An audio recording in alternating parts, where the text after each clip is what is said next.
džiugina tai, kad 18 metų vasario 16 signatarai, kurie skelbė nepriklausomybę, jie pasitraukė, bet jie davė Lietuvą valdyti specialistų.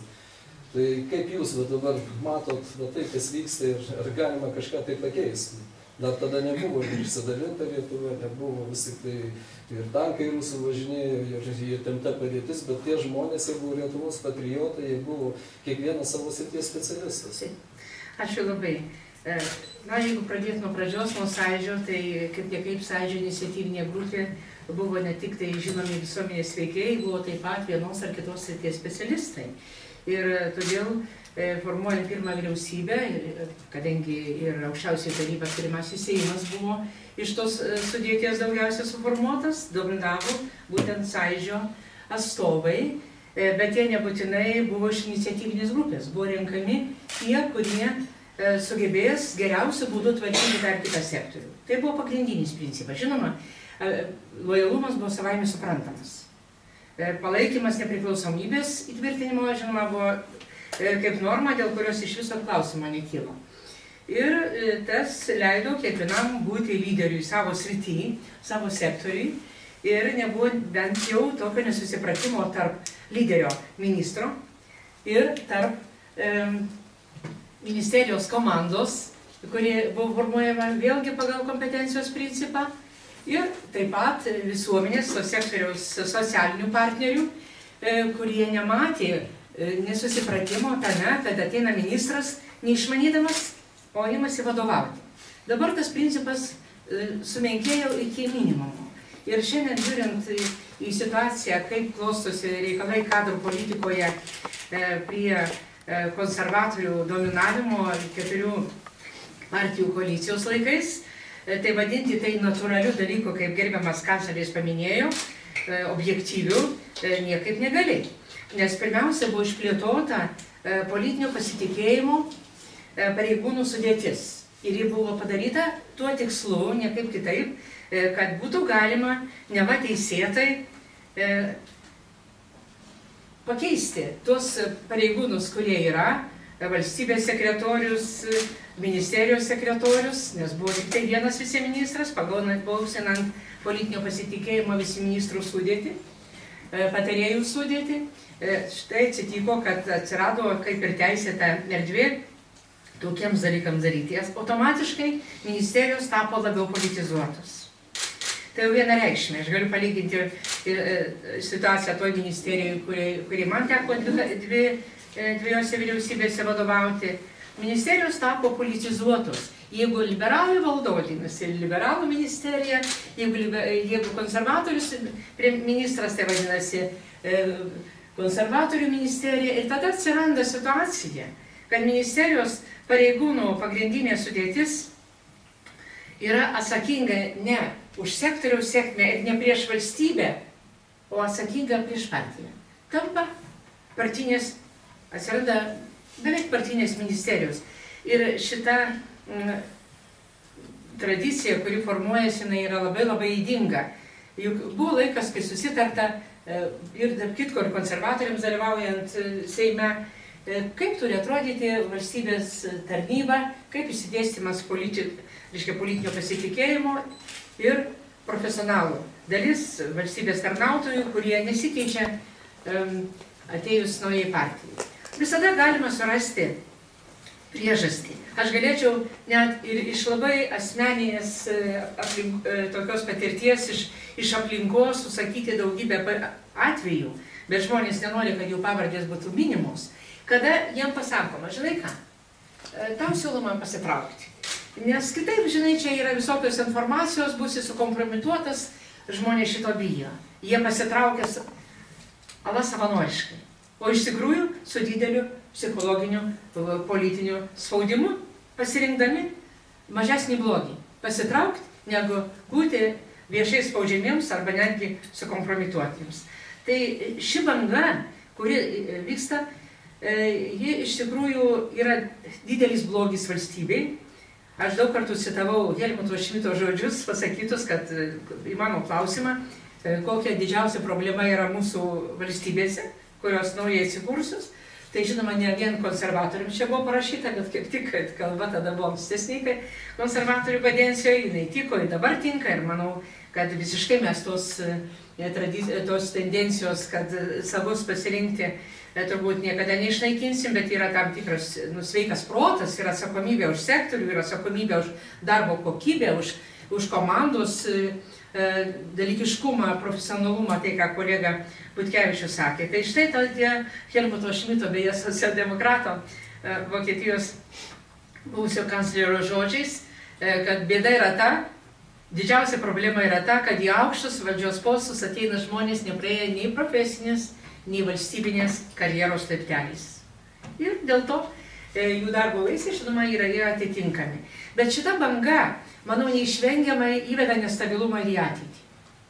Jeigu šiandien susodinta daug partiečių pagal ministro partiškumą vienoje ir kitoje ministerijoje, ir tai tikrai nėra tiesiog proporcinga kompetencija šių žmonių, nes dažnas jų ateina visiškai iš menkos patirties ir neturėdamas reikalingo ir išsilavinimo, tai praeis kiek laiko, laimiai pats premjeras pasakė, kad jie amžinai nebus valdžioje, tikiuosi, kad tikrai taip atsitiks neamžinai, ir ateis vėlgi kitos partijos ir tikiuosi suformuos normalią praktiką valstybės tarnybos. Subalansuos politinio pasitikėjimo ir, reiškia, jų vaidmenį, jų vietą, jų dalį valstybės institucijose. Tada teks pritaikyti normalius kriterijus, natūralius kriterijus, profesionalumas, patirtis, būtent tame sektoriuje, ir vėl teks keisti, jau dėl kitų priežasčių. Amžinas variklis tada ateina vėl iš naujo, vėl kada nors gal grįž tie patys konservatoriai ar kokia kita partija, kuri laikys, kad gali dirbti komandai tik partiečiai. Tai čia mes turime moralinę teisę kalbėti, ir aš turiu taip kalbėti, todėl kad ir mano komandai, pavyzdžiui, mano vienas iš patarėjų buvo Mindaugas Bastys, socialdemokratas, jis nė karto neišgirdo pasiūlymo keisti partiškumą. Keli, aš net neklausiau, ar Grušauskas, sakysim, konservatorius, ar tik prijaučiantis jiems, matėsi kokios jisai pakraipos, bet jis dirbo savo darbą, ir Minėtaitė taip pat nebuvo turbūt partinė, ir šiandien nėra, galėčiau pasakyti, kad turim kiekvienas iš mūsų pavyzdžių, nes jeigu pats darai taip, negali kito kritikuoti. Tai, kas vyksta dabar, yra nenatūralu, nenormalu, ydinga ir veda, užsuka tą ratą dar ir dar vienam kartui. Ačiū, profesorė. Valentinai, tu dabar kaip Seimo atstovas, aš pamenu 2004 metų kadencijoje Tėvynės sąjunga turėjo savo frakcijoje 8 žmonės. Iš 141. Kitas dalykas, kad Seime be Seimo narių dirbo turbūt apie 1500. Ir jeigu tai pasižiūrėjus, juos negalėčiau pavadinti, kad jie ten įkišti savų ar dar panašiai, bet vienareikšmiai tas elektoratas buvo Tėvynės sąjungos. Turint frakciją labai nedidelę, bet praktiškai Seimo darbuotojus neatmetus politinio pasitikėjimo. Bet dabar, sakykime, dabar jūs gerai sudirbat rinkimuose, sakykime, laimės 140 vietą, pilnai Seimo užimat. Ar nemaišys va tie darbuotojai esantys Seime, kurie tikrai paskirti ne jūsų partijos, tuo labiau, kad jūs nesat nei socialdemokratų, nesat nei Tėvynės sąjungos, o iš tų mažesniųjų partnerių? Na, iš tiesų, aš pradėsiu gal šiek tiek netikėtai, apgindamas ar teisindamas dabartinius valdžioj esančius, bet realiai pas mus susiklostė tokia situacija, jog daugelį politinių partijų yra žmonių, kurie įsivaizduoja, kad partija tai yra savotiška darbo birža. Ir tas yra visose partijose. Tokių žmonių yra visose partijose. Ir visų partijų vadovai jaučia didžiulį spaudimą, ypatingai po sėkmingų rinkimų, ar tai būtų savivaldos lygiai, ar tai būtų ministerijų lygiai. Ir tai yra.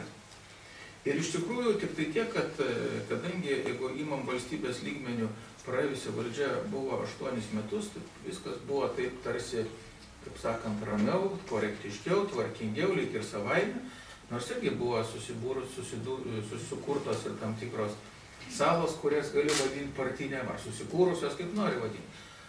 O dabartinė valdantieji, matyt, jie jausdami, kad laikas neramus, kad laiko nedaug. Ir jie tą daro labai skubiai, labai greitai, taip pat šiandien, nes rytoj gali nebelykti, o kaip tas vilkas pažymėti teritoriją reikia. Tai pažymėsi teritoriją, po to bus lyg ir sava. Aš iš tikrųjų mes pasisakėm už tai, kad ir balsavom, kad ministras ateidamas galėtų atsivesti savo viceministrus. Ir aš manau, kad pats principas yra teisingas. Ministras turėtų ateiti ir atsivesti savo komandą. Kitas dalykas, kaip tas principas šiandien, į ką jis pavirto Lietuvoje. Bet to ministras turėtų būti toks, kuris vadovautųsi vien siaupyną posakiu. Nesvarbu, kokios spalvos katinas, svarbu pelės gaudo. Jis taip turėtų pasirinkti aplinką.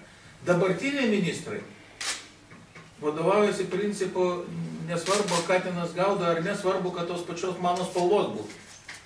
Ir turime visiškai tokį priešingą variantą, negu siekta atgal. Aš nesakysiu, kancleris puikiai žino, kada, reiškia, ten, sakykime, mokyklos direktorius pasidaro sveikatos ministerijos atsakingų sekretorium, staiga visiškai skirtingi dalykai. Turkoj, gali žmogus išmokti, viskas galbūt yra taip, bet ir tokių pavyzdžių labai daug. Arba, sakykime, kada, prisiminkime pavyzdį, kada pats Gintas Babravičius viešai pasakė, kad pagal partijų susiderėjimą mums priklauso sporto departamento direktoriaus postas, po to jis ten, reiškia, kada mes pradėjome, kas čia vyksta, jis ten pradėjo manipuliuoti, bet taip ir gavosi, reiškia, laimėjo Rimšelis, kuris gal ir išmoks per kažkiek laiko, gal ir įeis į tą variantą, bet atvirai šnekant, nei su sportu, nei su tas sritim neturi nieko absoliučiai, išskyrus PDG turbūt, išskyrus, kad tai yra partinis susitarimas. Mes suprantat, kur yra blogai? Blogai yra pirmoji eilė valdantiesiam. Todėl, kad susistatė tokią komandą ir tokius žmonės, jie paskui turi, kaip dabar kancleris, sėdėti čia, ieškoti variantų, arba Masiulis, kaip aiškino, paskyrė, reiškia, aerouosto direktorium agronomijos išsilavinimą turinčią moterišką. Nu, aš ne prieš, gal ir gerai, bet tai, ar tai greičiausias kelias ir ar tai teisingiausias žingsnis optimizuojant valdymą ir visą kitą, ir daug tokių pavyzdžių. Taip, kad aš manyčiau, kad iš tiesų bet kas pirma politinė jėga ateis į protą ir pradės, arba tiksliau suvoks, kad kuo geriau dirba aplinka, tuo iš esmės daugiau balų tai pačiai partijai. Nesvarbu, ar dirba vienas, ar kitas, ar trečias, svarbu valstybė vystosi. Tuo greičiau mes išeisim iš tos situacijos. Šiandien kol kas dėja, aš turiu pripažinti, kad valdantieji, tai ne tik tai Tėvynės sąjunga, krikščionys demokratai, bet ir juos lydintys, liberalcentristai, liberalų sąjūdis, o dėja visiškai kitaip masto.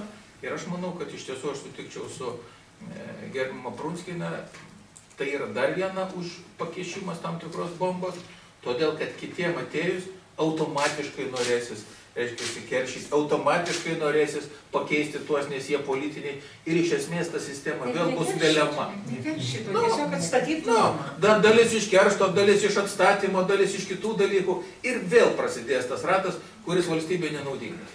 Apie sportą galima čia vieną mintį pasakysiu, labai reikia pasirinkti žmonės, ypač kai kurias pareigas skiriant sporto departamento vadovą.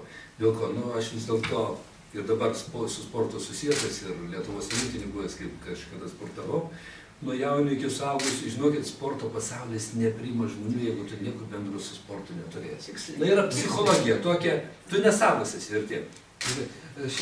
Kada aš dar baigsiu prie tą pačio sporto, kad sako, žinote, tokios sąlygos buvo, tai tokie klausimai, tai jūs ten paskaitytumėt, kokie buvo klausimai. Reiškia, kur ten paskutinės olimpiados 4 vyko. Žinomi. Kokios pavardės buvo paskutinių tų ten.